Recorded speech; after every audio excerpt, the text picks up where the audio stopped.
Welcome to Together 24/7, the show that talks to entrepreneurial couples about their business lives, their personal lives, and how to balance both without driving each other crazy. Here's your hosts, Barry and Catherine Cohen, showing how you can be business partners with your sweetheart and sweethearts with your business partner. Barry and Catherine have been married since 1996, in business together since 2003, and have survived to talk about it. Welcome to another episode of Together 24/7. I'm Barry Cohen. I'm Catherine Cohen. And we talk to couples that are in love and in business. Yes, we do. There wasn't a question. It was a that was just an affirmation of what you said. Come on, spit it out. Yeah, I was affirming what you said. Thank you. No problem. It doesn't happen often. This is true. Who's our guest today, Kat? Tori and Michael Tolbert. Yeah, if I can get that out. So we have Tori and Michael Tolbert of Blackline Entertainment Magazine. It is a celebrity and women's magazine. Tori and Michael have been in business together for 10 years. They have been together for 11 years. They have 3 kids, 30, 14, and 6. Wow. They had kids before they got together, before they even knew each other. Apparently so. That's pretty darn impressive. I'm just looking at the age gap between all 3 of them. In my family, it's 3 years apart for all of us. Your family, it's like 6 months, 8 months, and then 14 years. That's it. That's exactly it. Okay, continue. Tori's a former sports agent. She managed as many as 23 athletes at a time, and that's how she met her husband. Tori, were you managing him when you met him out of at a Baylor University, or did you just meet him in the sports circuit?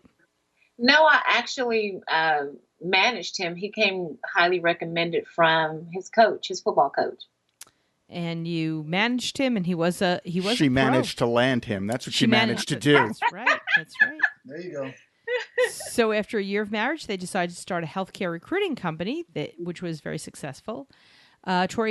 Tori founded Blackline Entertainment Magazine, a celebrity magazine that focuses on entrepreneurship. She founded that in 2002. So if we do our math, boys and girls, you guys met in 2006. Right. And she was already doing her magazine, Blackline Entertainment. And in 2007, they started... wait a second. You started Blackline. You started Blackline Entertainment. Oh, first it was a management company, and then it was an entertainment magazine when you got together. They named it the same thing. Confused the living blah blah blah out of me. You skipped basic English reading skills in school, didn't you? I did. I did. Keep reading. So, she had entertainment, which was actually athletes.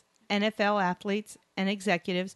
Those were her clients and her husband. She picked her husband out of the client list and decided to make him a husband and not just a client. Score. Well, Michael probably just didn't want to pay her fees. Probably. Is Texas a community property state where, his fees just went right back? His fees went right back in his pocket? No comment. All right, Michael. I knew I liked you, Michael. So in 2007, you started the magazine, never lost sight of the entertainment company, and it's just been a fabulous journey through entrepreneurship. You just don't, you're unemployable. You're totally unemployable, Tori, according to your bio. And Michael, you went to Baylor University, football scholarship, Bachelor of Arts in Communication. You were a child actor. Yes, I was. I was actually an extra in a couple of movies. I guess Sissy Spacek. I don't know if you remember the guy from CSI. I don't remember what his name. I don't remember exactly what his name was, but so anyway, I did that. Some print ads, and then in theater acting. We traveled all across Texas, and that deal. And then I started to get bigger and bigger, and I was okay in football, and then I got pretty good, and then I went on and started to play football. So that kind of went away, So you played professional football, and and at the same time you started a recruiting company. Yes, it's actually it was a semi-pro, it was Arena 2 football, played in Oklahoma, and during that time, just before I left, we decided to. Well, it had kind of been in the works. I didn't have any prior experience in recruiting, but I did have experience in organizational communication, which they kind of work hand in hand loosely, if you will, going into companies and consulting. I had just graduated, but we did case studies, all of that stuff. So internships and stuff like that. And so we started the recruiting company while I was going to my team, Oklahoma. Actually, I was in Oklahoma City. So yeah, and it was definitely a new experience because I was right out of college, and yeah, I knew football would be what it was. You just keep fighting until it's time to do something different. And I definitely was ready to do something different. So, right. Because it's not necessarily the most stable thing. Unless you're like a first round draft pick, then it's $1 gazillion and everyone's life has changed. But even then, you have to retire pretty early. I mean, Yeah, for the most part. Yeah. For the most part. So, all right. So, Baylor University, professional football, started a recruiting company. You would go to practice every day, come home, make sure all the paperwork was submitted, do the payroll. Tori, you handled the day-to-day tasks. And Right. Michael, you learned from that. Apparently, you managed to land Tori without serenading her, because it says that one of the things she didn't know was that during your marriage, she didn't know this during your marriage, aren't you supposed to lay all your cards on the table? No. I thought so. I agree with you, Catherine. I mean, I thought so. I'll let you finish what you were going to say, and maybe I'll think of something. So you didn't dazzle her with your singing voice. No, I didn't. But you didn't even bother to tell. Like, he didn't sing in the shower or anything? No, you know what he would do, Catherine? He would sing like when I would walk out of the room, and then he would say, "Hey, babe, did you hear that?" And I'm like, "Well, let me hear it again." And he'd be like, "No." And so I just always thought he was playing around until he actually kind of hit a key on, hit a good note. And you went right into agent mode. I did. And he has to tell me to stop doing that a lot because I'll just run with it. And you created a singing career for Michael. I did. Yeah. I did. No, bro, I'm kidding. And you still maintain the magazine, and you still continue to interview celebrities, and you travel a bit. Yeah. And with my and.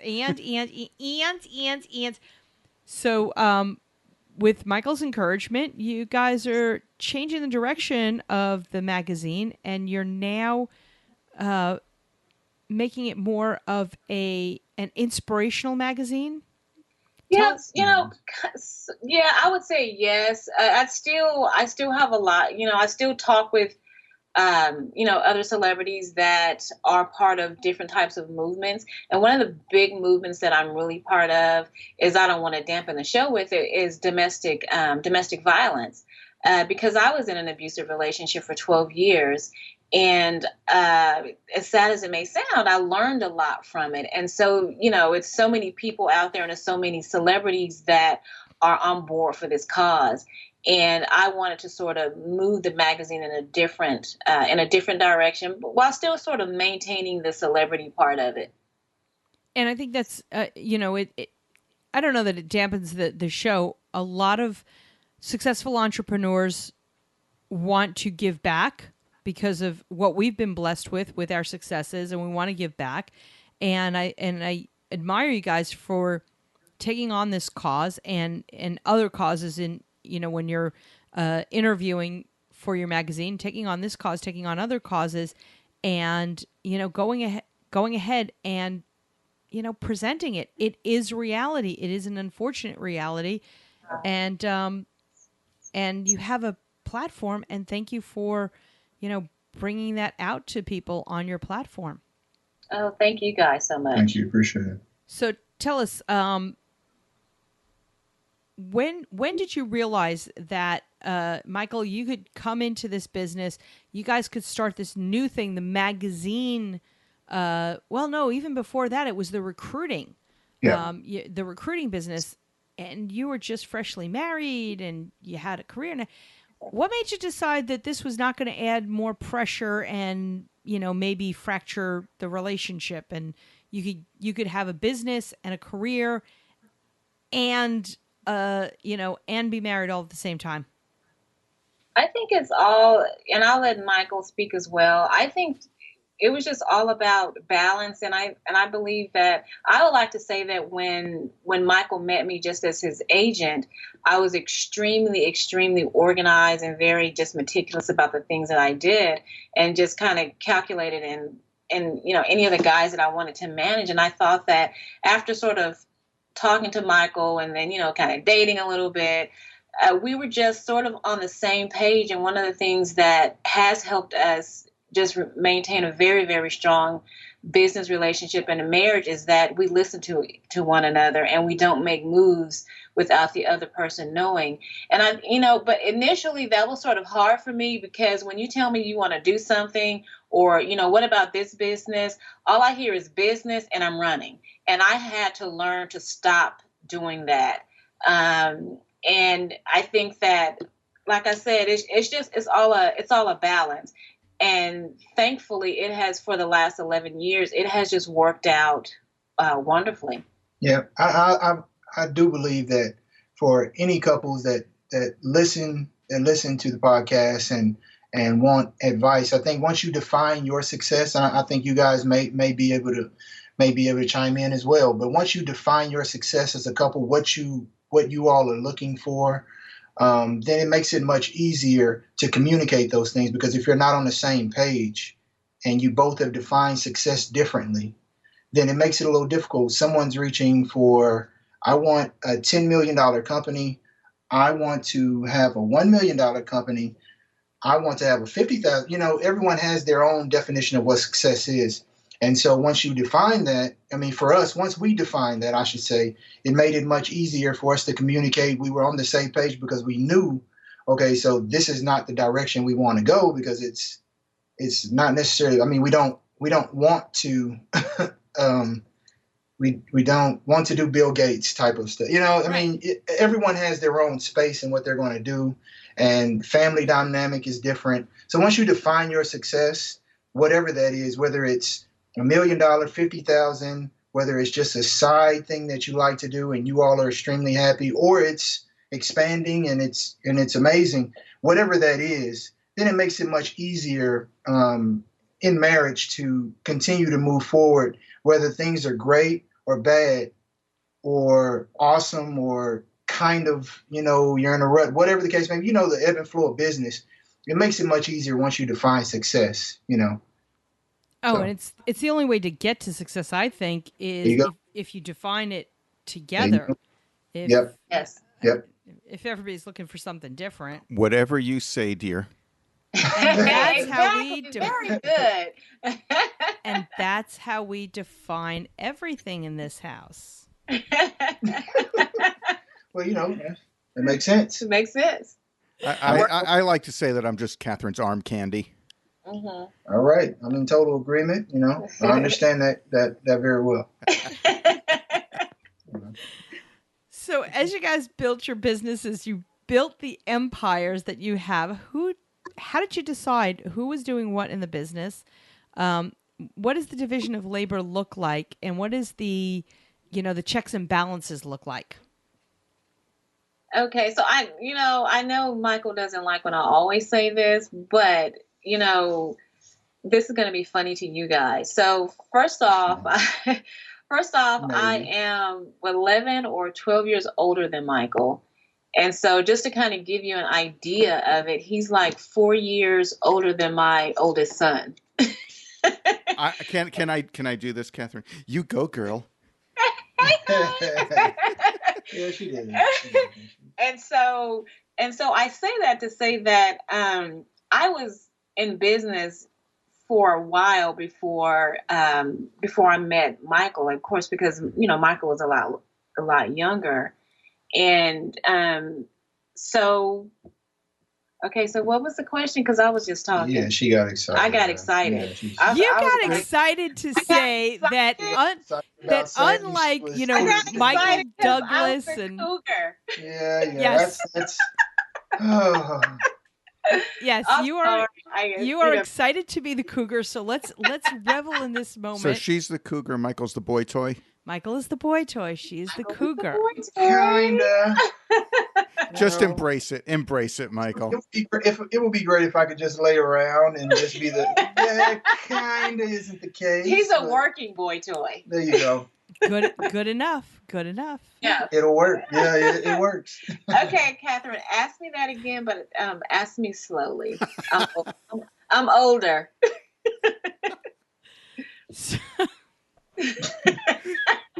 So are we, so that's no excuse. Okay, so division of labor. You decide you're going to go into business together. You come up with a new business, first the recruiting business and then the magazine. As you're deciding this, as you're communicating what your goals are, where you want to go, you're now communicating, okay, who's doing what? How are we going to divide this up? How are we going to check in on each other and not annoy each other when we check in and seem like, I'm the boss. No, I'm the boss. No, I'm the boss. How'd you guys do that? Tell us a little bit about that planning and preparation. I think the business part of it is just it's something that I really, really love to do, and I think that Michael knows that. And the best part of it is that when we have an idea, we actually sit down and we talk about it. But Michael is the one, and I'll let him answer, but he's the one that says, no, babe, we can't do that. It doesn't even make sense financially. Let's not do that. So he's told me no lots of times. And there's been some times that I kind of would sort of sneak stuff in there a little bit, but it didn't work out. But when it came to the main stuff like the recruiting, I had a recruiting background because I worked for an executive. And so I ran it by Michael. I also ran it by the executive that I work for, and they all sort of said it was a good idea. And I think that Michael sort of lets me handle the day-to-day stuff because obviously I like to talk and I have like this gift to gab, I guess.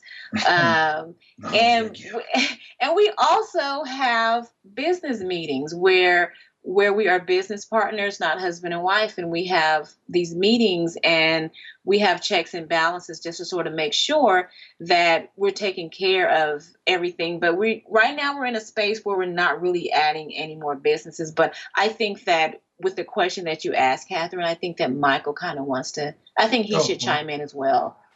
Well, I think as far as the division, definitely with the recruiting, it really just came down to need. I think with the recruiting, because she had a recruiting background and I kind of somewhat I won't say somewhat, but as far as the communication aspect of it, the organizational communication, I knew that I would be able to structure and kind of help us with the data, even though she handles the day-to-day, but the communication between the employees and us and letting there be a direct line of communication, because with most companies, of course, and even with marriages and everything else, it's all about communication. And if there isn't any, then of course it kind of dwindles away, So with that being said, as far as the division of labor, getting back to that, it really is based on what's needed and what our strengths are. And if neither one of us like a particular thing, then we figure it out. And I guess maybe to piggyback on what she said about some things working, some things not. I think for us, there are times where I have to say, okay, let's go with what you said. I'm not sure what the best answer is for this problem. Let's go with what you did. And I think the biggest thing with us, what are we now, going 11 years? I better get it right. Now, 11 years now, yeah. 10 years, but 11 years. It's accepting when she's not right and then being there for her, even though I may not have agreed, but still being there and communicating and not wanting to say, I told you so, but us figuring out how we don't make the same mistake again. I think that's the hardest thing, I guess maybe I would say in life a lot of times, is just not making the same mistake, Excuse me. So with that being said, us being able to accept each other's losses and wins and doing it gracefully, because you can gracefully win and, not gracefully win, I should say, and be a kind of I don't know a prick about it. Sorry. I don't know. Yeah. So with that being said, yeah, just I think accepting, both of us working, communicating, and accepting each other's wins and losses, and knowing that it's we. It's we. It's not her job to do this and my job to do that. It's we didn't do this. Oh, it's our car. It's we. It's we. And it kind of puts us in the right mindset. It keeps us there, as compared to when I say I or you or I, that immediately creates a separation in a way. I mean, for us, that's that for me. And I think for both of us. So it's kind of like we've trained ourselves, and of course it's just obviously love, but even if you love someone, especially with the how business goes, it can be difficult, especially if times are really great and everything's going great, or if times are bad, whatever the case may be. I guess in the end, you just have to communicate, and it has to be a we, has to be we. And I'd like to find out, because you mentioned gracefully doing things and not so gracefully. I want to know a little bit about the non-graceful times. Tell us the biggest entrepreneurial disagreement that you guys have had, and how did you work through it? So we start with non-graceful, and then working through it gracefully. I think we agree 100% that it was the purchase of a salon that, we were basically, I think on my end, I was trying to do something for someone that I had not necessarily, we were friends, but we were only friends when I went in for her to do my hair. And, she told me that she was selling her salon. So I kind of talked to my husband, and he wasn't even in the same state as me at the time. And I think that it was more that, I don't know if I put the pressure, and we just said, okay, well, let's just try and work it out and see if it's going to work. I think that I sort of knew that Michael really didn't want to do it, but I also knew that we're good business people and we could work it out. But the salon turned out to be a disaster, because I never felt like I owned it. I felt like the only time people would actually call me was if the bathroom needed toilet paper, or if, the chip machine was out of chips. I felt like a janitor. I never felt like a business owner. And I just think that was a bad mistake on my end. And I think that the way we worked that out was I had to get on a plane, I believe, and fly out to Oklahoma and talk to my husband about the bad decision that I made. And, we had to literally sit down, and it didn't even take long, because we just had to chalk it up as a loss. And this is not something that was good for us, and it was a bad decision. But from this point forward, let's make sure that the next thing that we decide to do is in the best interest of both. Yeah.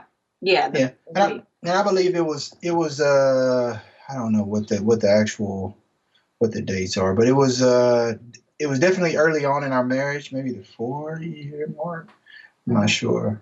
But anyway, it was definitely early on in our marriage, and so we were still working through figuring out our dynamic too, so it definitely added a lot of pressure, because we had different ways of thinking. Of course, you have to be on the same page, and sometimes it takes a long time for you all I say for you all, but for marriages, or I'll just speak on us. It took some time. I mean, we worked through it, and it wasn't easy. And as far specifically with that, with the salon, I mean, just the numbers weren't right. I mean, once we sit down, the numbers just were not right. And the graceful part of it was admitting that it wasn't, the numbers weren't right, and that the situation the partnership wasn't going to work out, and time for exit strategy. It's time for the escape. It's time to figure out, and we did that. And I think the big part of it was after it was all said and done, going back and saying these were the red flags that, of course, I saw these red flags. Okay, I'm saying I told you so right here. But okay, but so I saw the red flags here, but we both, as we talked, okay, these were the red flags. Okay, this is how we should have handled this. This is why this didn't work out. This is what we need to do moving forward. and that's it. It's just as she said, this is what we need to do moving forward. But I think in all, it's again, it goes back to we grunt we, and then moving forward. So it's we, I told you so, we. We. Well, I'll say, we. Okay, the grunt, just the grunt. Eliminate the "I told you so." That's the grunt. Yeah, the "I told you so" is the not. That's going into the I thing. Yeah, I think the most important takeaway from that was take emotion out of your business. Yes. You know, when we start businesses, when we, in your case, bought a business, there's a lot of emotion in there. You get attached to it. You know, it's your baby. And, you know, once you can disconnect from that, detach from the emotion, just look at the numbers, then you could see what you really need to do. And that's what you guys did, which is great. You know, that's the best thing you do. Look at the numbers. Numbers don't work. Okay, let's take the loss and get out now. Did you have to find a new hairdresser? Yes. That's the worst part of this all. Yes, is when we have to find part. a new hairdresser. I don't understand. No, you're bald. You don't understand, baby. It's okay. Michael wouldn't either. He's bald. Because we're bald because we don't want to deal with these problems. Exactly. There you go. You know, the worst thing that happens to us is what is the Dollar Shave Club doesn't show up on time. You know, that's the worst thing that happens. That is bad. That is bad. That's bad business. Just use an old razor. You see some blood on my head. It's okay. It's all good. So let's get beyond the disagreement and the negative stuff. Let's talk good. Okay. Let's talk the good, fun stuff. Tell us some of the joys that you guys experience being together 24/7. Oh, wow. I think that, you know, honestly, just after just 11 years of being married, he can still, you know, walk in the room and, you know, I'll get goosebumps, or I'll look at him and he'll get sort of, sort of embarrassed, I guess. Like, why are you looking at me? Like, and, you know, he'll kind of smile and turn away, you know. And here's a funny part, Barry and Catherine. After 11 years, we still do not use the bathroom in front of each other. I've got nothing to say. Like 20 minutes and that was out the door. I no shame, no caring, no nothing. Oh my God. And yes, I'd buy woman products too. I don't care. Oh. Honey, can you go to the store and get a gallon of milk? And those things. And those things. You know, I don't have a problem with that. It's just, you know, that's just, I don't know. Just can't do the other stuff. Yeah, we just can't, you know. I mean, hey. Hey, every couple's different, you know. Every couple's different, and yeah, it's all good. It's all real. It's real okay good. to be weird. It's. I actually think we're the weird ones, honey. Probably. I think we're the weird ones. So you know. No, I'd say we definitely are a little different. We definitely are a little different. So. I think this is the part where he says all the good stuff about me. Yeah, now. please, Michael. Let's change the subject quick. So with her, I think definitely. Let's see.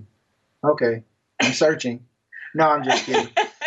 No, it's definitely been a joy, and I think the thing is that she loves business. She doesn't get. Let me say this: we all have our moments where we're not motivated, or need some more inspiration, or a little discouraged at things that happen. But the great thing about her is that I'm there for her, and I continue to inspire her, and she continues to inspire me. If you know, it's kind of it's a we thing. I don't know. I guess that's the best way to put it. It is truly a we thing, and she's always for the most part, she's always motivated to get things done. And I am too, but you know, she knows I'm a little more laid back, of course. I'm a little bit of both, a little bit serious, a little bit silly. So, you know, I think I even her out at different times, you know, depending on what she's needing. And she does the same for me. So I'm going to make a suggestion here, Michael. You have to make some points right now, because Tori said when you walk in the room, she still gets all goosebumps and stuff. And, and you're like, yeah, well, she's great at business and she keeps me inspired. Thank you, Barry. You better get on it here. So with that being said, let me make a few points. So some of the points are, she knows that I love her. One. But then, besides that, she's seen me in I would say in every. She's been there in every situation that I won't say every situation, but she's seen me in good mood, bad mood, and she's just a perfect fit for me. I think, I say I think, but it's just the semantic, just the words, but she understands. She has a good feeling for who I am and how I operate and what I think. And of course, that's taking some time because I'm a little odd. I did wait 10 years to start singing to her and actually have some other people besides her say, "Oh yeah, he can sing a little bit," that type of thing. But I don't know how many points I can make other than she just understands me, and it's just like I just want to say a knowing part. Michael, I'm going to help you. I'm going to help you save yourself. Do you still get goosebumps when she walks in the room? Oh, of course. All right, there we have it. Boy, that was like pulling teeth. It was like pulling teeth. I don't know. She knows that. She knows. We should go into marriage counseling too. No, we'd hit too many people. Okay. Okay, where am I? Business books. Business books. Go ahead, ask Catherine. Are there any business books that you guys are reading right now that you would highly recommend or have read in the past that have really made an impact on the way you do business? Oh my gosh, we read so many books. I think that, and some of them, some books are not business books. They're just books about life. And I know that, let's see, what do we read? I'm looking up. We were reading The Music Business. All you need to know about the music business. We're also reading Dave Ramsey. We read books about content and market management. I know that Michael recently finished, or maybe a while ago, he finished The Alchemist. Yeah. I guess most of I would say, okay, to answer your question, one business book would be Ari Gold. I like that. I like the book. I like the Ari Gold book. I don't know, because it's just I don't want to say it's reality, but definitely in certain spaces that applies. I don't know if you've read that book, the Ari Gold book, The Gold Standard, but it's funny, but there's a lot of truth to it in a way. Yeah, because it teaches you. You not to take no BS from anyone, and when you say something, you mean it. And if you have to drop the mic and walk out the room, that's what you do. But you guys don't do that. You stand your ground. Well, that's Catherine's favorite line, isn't it? Yes. So the name of the book again is? It's Ari Gold. The Gold Standard. The Gold Standard. Okay, The Gold Standard. Got it. You have to read that book, and it's funny. I mean, it's a mixture. I don't know what is the movie? What is the show called? Oh, Entourage. You remember Ari from Entourage? Right. Ari from Entourage. There you go. Yes, it's his big ball of. It's his big ball of. It's a sort of like a piece of his big ball of life rolled up in this book, and by the time you finish it, you just probably want to. I don't know. You might want to cuss Barry out. I'm not really sure. She doesn't need a book for that. No, not at all. Okay, so The Alchemist and The Gold Standard. Now, if you can give our listeners just one piece of advice, what would it be? Oh man, I think the biggest thing is that you have to stay motivated, and you must be relentless in your pursuit of whatever it is that you're doing. And I know that, that was one of the questions that I posed to Michael one day. I was like, why do celebrity, when you ask a celebrity a question, about how they succeeded, how they get their success, they always like, oh, work hard. It is a lot of hard work, but it's hard work on top of hard work. And, the reality of it is I've been told no, man, Barry and Catherine, I've been told no so many times, but it never, ever, ever stopped me. And I think that also one of the things that I do is that you have 24 hours in a day. And when you sit down and you write down all the things that you do in 24 hours, if you're sleeping and eating and not getting stuff done, you really need to reevaluate your 24 hours, especially if you're going to try and have a business. You have to use your 24 hours wisely, and every hour has to have value in it. And I think that that's how I approach every day, is that I make sure that no matter what, every single day, I am doing something that pertains to my business. Yeah.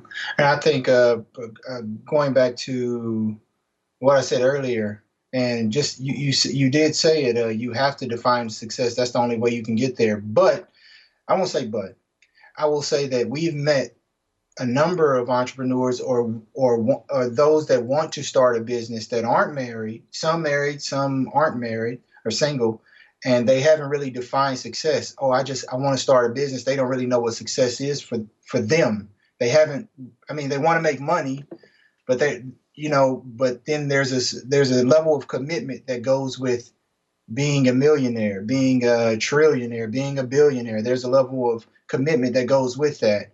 And believe it or not, we meet a lot of entrepreneurs that don't really know what they're willing to sacrifice to get to what they say they want. And it's because they hadn't really found, I guess I'll go back to the alchemist, they hadn't really found that real space in them as to what they really want, I guess, I won't say out of life, but they just hadn't really figured that out. And you kind of get that feel based on the conversation. They don't know. And a big part of our thing is we like adventure. I know I like adventure. I don't have to know everything. I will explore and I will go, and we want to go. Okay, let's go. Let's do it. We're going to figure it out. Let's do it. Let's go read some books. Let's go get a mentor. Let's figure it out. Okay, that doesn't work. Let's move on. And I think that curiosity for both of us, again, we both have that curiosity. And I think that's a big thing that meshes us together really well. Because if one doesn't have that curiosity, it would make it very difficult to get someone to want to go down. We were just talking about explore and see if there's a dead end down there. And the other one's like, I know it's a dead end. It has to be a dead end. I don't want to go down there. It's like, you don't know, but you don't know until you go. So we have that curiosity. And for other couples, the advice again is defining what success is for you, because it may not be having the largest bank account. It may be giving back, as we were talking about with not with the but with the network of women, and speaking about domestic violence, and having another business that no one knows about. The thing is defining that success and really knowing what it is, what it is for you, not for anyone else, not for, no offense to podcasts or for the public, just knowing what you really want. That makes all the difference. I really do believe that. I think it absolutely does. And they say, opposites attract. And I think there's enough in personalities that are opposite that you don't have to do something like you were saying, Michael, curiosity and not curiosity. So, one person is, hey, I want to go on an adventure. I want to do this. I want to do that. And the other person is too timid. That's never going to work out. Whether it's a marriage or it's, business or both, it's not going to work out. It really isn't. Yeah. Makes it difficult. Yep. So moving away from business and more into life together. All right. Yes. I get to make some points here. I won't be on spot. We'll just be talking. If you need help making points, Michael, we're here for you. Obviously. Thank you. Like we already proved earlier. I may need help. Yeah, get to the flower shop. Okay. I will. Michael, Tori, what is your favorite meal to cook together, or what is your favorite meal at your favorite restaurant? I love Mexican food, and I don't cook a lot. I think I've done that enough in my lifetime. I'll bet you make awesome reservations. And and so since Michael is the younger one, he cooks. Yeah, that didn't really make a lot of sense, the younger one. The thing is, what she's not telling you is that I love cooking. She lucked out, okay? I'm going to make some points. I just want to say she did luck out. She did luck out. But we are very just a great fit. Anyway, so with that being said, as far as cooking, what I like to cook for her. And I like to eat it. Okay, so that's a meal that you make together. Yes. We'll allow it. Yeah, you're like, okay, you're cooking for her. Okay. What is it? Mexican food? I like Mexican food. I would have to say Mexican food. I know you guys. Everyone likes. And I think we cook spaghetti together. Yeah, that's probably the only thing we do cook together. That's the only thing. So who boils the water and who drops the pasta into the water? Because, I mean, this is real tough here. See, okay, well, the sauce. So I turn the stove on, the oven on. And then she walks out. And then I walk out. Wait a minute. Okay, here comes Catherine's Italian part coming out. What's the oven for? Oh, I'm sorry. I didn't really mean oven. What is it? The stove. Oh, the stove? The thing with the fire? Oh, stove. That's what that thing is. And then I walk out. I'm learning. Stove, oven. Yeah, so that lets you that gives you an idea of how we cook. Michael, you win. Thanks.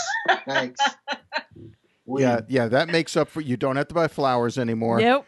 You Tori, you better go out and buy some flowers for your husband. Yeah, because Tori, you would be cooking. starving. You would be starving if it weren't for Michael. So I would. I agree.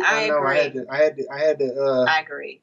I had to dial back for both of us. I really do love cooking, baking, and all that. That's just, but I got that from my dad too. He loved cooking, so he loves cooking. So yeah. Barry loves cooking too. I'm a great cook, and I just don't enjoy it. Do you know the difference between there we go. It sucks. High five. I don't like it, Catherine, either. It sucks. It's too time consuming. I could be, making phone calls. Exactly. Yeah. Exactly. I just think eating is overrated. Oh, no. I disagree with you there. Eating is not overrated. But... Yeah, you say it right because you didn't say sorry. that when I cook. Okay, I love your food, but it's just overrated to cook. It's just okay. Okay, we're back. Last question before we take a small break. All right. Okay. Red, white, or beer? White. They're questioning it. Do you even know what we're asking? Nope. Red as in wine, white as in wine, beer as in beer, or any of the other liquors in our liquor cabinet. Red, white, or beer? Yeah, I didn't get it. That flew right by us. Right, it just went like out the door. We're kind of more social drinkers. We don't really drink a whole lot. Yeah. No, neither do we. Don't be saying that about us. No. This week. Tell us what you prefer. What do you like when you go out and drink socially? Oh, I would say a red wine. Yeah, and I'm liquor. What is your drink of choice? Michael, we know what red wine is. Okay, so I don't know if I'm going to pronounce it correctly. Probably. Grand Marnier. Grand Marnier. Oh, Grand Marnier. Grand Marnier. Grand Mariner. That's it. That's the marinara one. The marinara one. That's Grand good. That's nice and orangey. That's a kind of a fun. Yeah, I again, we social drink. I mean, it's not. I don't really drink a whole lot, so. Well, we need a book. It sounds like you're not of age because you are the boy toy. Right. Yeah, I get the fruity, the what is that? Wine cooler. Get the wine cooler. Get the little wine cooler. Yeah. They're bringing Zima back. I just read it online. They're bringing Zima back, and I'm very excited because I'm old enough to remember Zima. No, I do remember Zima. I was not drinking Zima, but I do remember Zima. That's all. I'm going to try it because I always wanted to when I was. It's like Fresca, only better. It's a girl drink. It's I'm just a girl saying, it's a drink. girl drink. Mike, Girl drink. Don't let anybody see you. Yeah. I don't care. Have Tori hold the glass. You put a straw in there. And drink just take out of it her every once glass. in a while. That's all. All right. All right. So we're going to take a quick commercial break, and we'll be right back with the pet peeve of the day.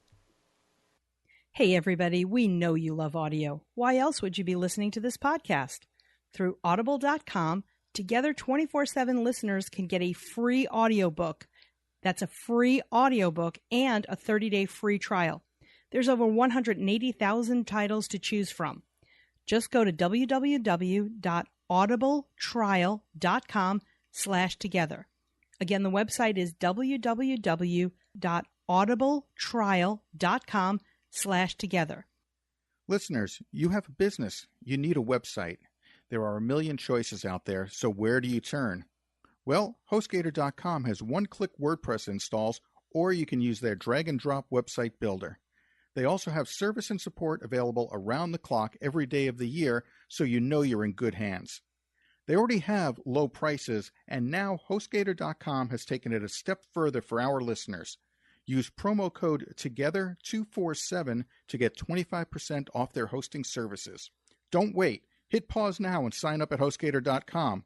Unless you're driving, then wait till you get where you're going.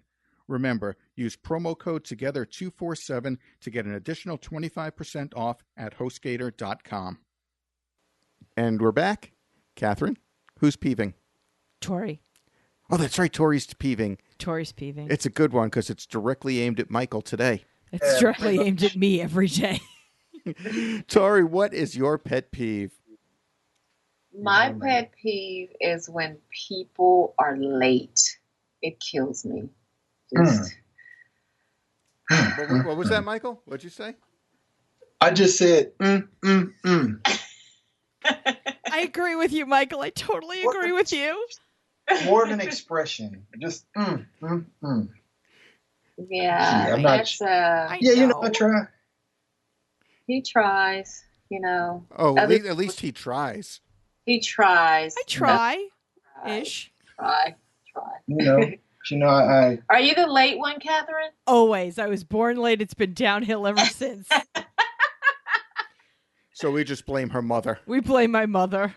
oh, that's cool. I don't know. You know, I don't know. I don't know why Michael's. He's not always late. No. You know, today was a little bit different. Odd enough, yeah. Today was a little bit different. It happens. But Michael doesn't have to do his hair and makeup to get out of the house. It I happens hope. sometimes, but True. No. You're right. True. No, No, I don't have any makeup to put on. But no hair. you know what, Barry? He doesn't. But I don't understand why it takes him longer to get ready than me. And I have all the hair. I wear a little bit of makeup. Oh yeah, she's just making a joke now.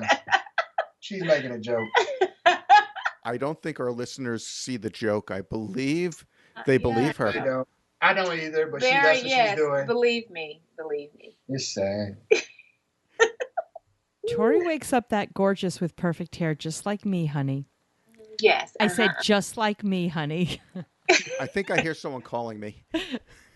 It's probably Michael. I think her getting ready faster than me may be based on where we're going and what she's getting to do or what she's doing, or if it's centered around her, then she'll be the first one and I'll get ready at a regular pace. Again, Michael, no hair, no makeup. I mean, there's not much for me to do, so I'm not sure where this one's coming from, but hey, swing. Just run with it. Just run with it. Yeah. Left field. It's all right. All right. We. That's all I can say. So Tori and Michael Tolbert, Yeah. Blackline Entertainment Magazine. Where can people find your magazine, by the way? They can go to blacklineentertainment.com, and it's BLAQUELINE. All right. Blackline. And then we will definitely have that on our show notes, along with your Facebook, Twitter, and all the other ways to get in touch with you. It is a celebrity and women's magazine. Yes. Thank you both so much for being on our show and for sharing what it takes to be in love, in business, and a boy toy. I had to throw that in. You had to say that. Oh man, y'all just do.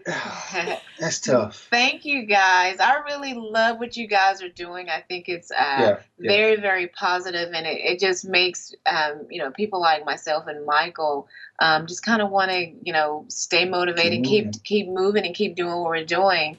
I think that there are a lot of couples in business, and what you guys are doing is awesome. Encouraging, yeah. Very encouraging. Cute. Definitely Thank you. Thank you very much. And on that note, we will catch everyone next time. See you later. Bye-bye.